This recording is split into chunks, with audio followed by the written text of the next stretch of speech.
राधे राधे। भगवान की कृपा से आप सब अच्छे होंगे।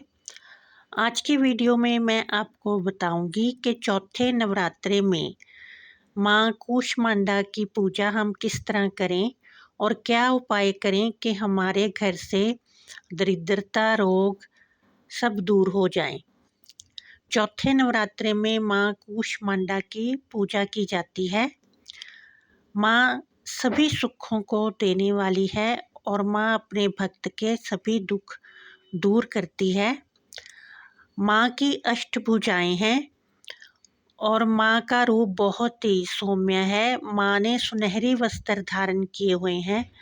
माँ को पीला रंग बहुत ही पसंद है, इसलिए आज पीले रंग के वस्त्र पहनकर माँ की पूजा करनी चाहिए और माँ को पीले रंग के फूल अर्पण करने चाहिए। माँ को पेठे का भोग बहुत ही पसंद है, इसलिए मंदिर जाकर माँ को पेठा चढ़ाना चाहिए।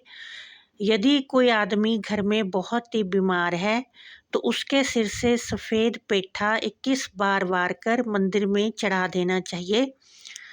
अगर हम माँ के चरणों में वो पेठा चढ़ा देते हैं तो उस व्यक्ति के सारे रोग समाप्त हो जाते हैं। या इस पेठे को नदी में प्रवाहित कर देना चाहिए तो उसका रोग भी प्रवाह हो जाता है और व्यक्ति वो कभी भी बीमार नहीं पड़ता। अगर घर में किसी ने तंत्र विद्या की है तो सारे घर से सफ़ेद पेठा घुमाकर घर के मुख्य दरवाजे के बाहर उसे फोड़ देना चाहिए। इससे सारी तंत्र विद्या समाप्त हो जाती है और हमारे घर में सुख समृद्धि आती है। माँ सभी क्लेशों को समाप्त करती है और भक्त की हर मनोकामना पूरी करती है। आज के दिन अगर कोई व्यक्ति बहुत ही बीमार है तो 151 लौंग और 51 कपूर और एक नारियल लेकर किसी खुली जगह पर जाकर उस व्यक्ति के सिर से लौंग, कपूर और नारियल वार कर किसी खुली जगह में जाकर जला देना चाहिए।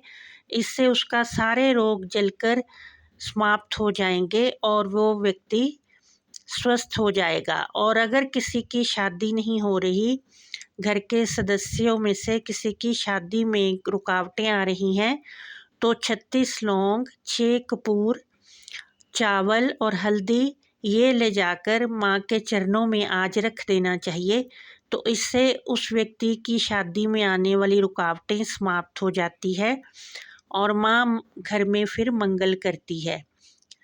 इस तरह से पेठे का भोग अगर आज के दिन माँ को लगाया जाए तो घर में सुख समृद्धि आती है और घर के सभी क्लेश समाप्त हो जाते हैं।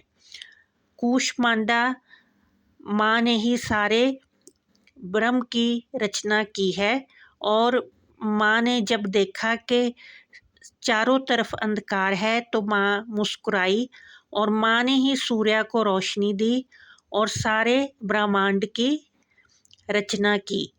इसलिए माँ को क्लेश बिल्कुल भी पसंद नहीं है। जो लोग मुस्कुराकर रहते हैं और मुस्कुराकर ही सब लोगों का आदर करते हैं, माँ उन पर बहुत ही प्रसन्न होती है और उनके घर में धन धान्य की कभी भी कमी नहीं होती। बोलो कूष्मांडा माता की जय।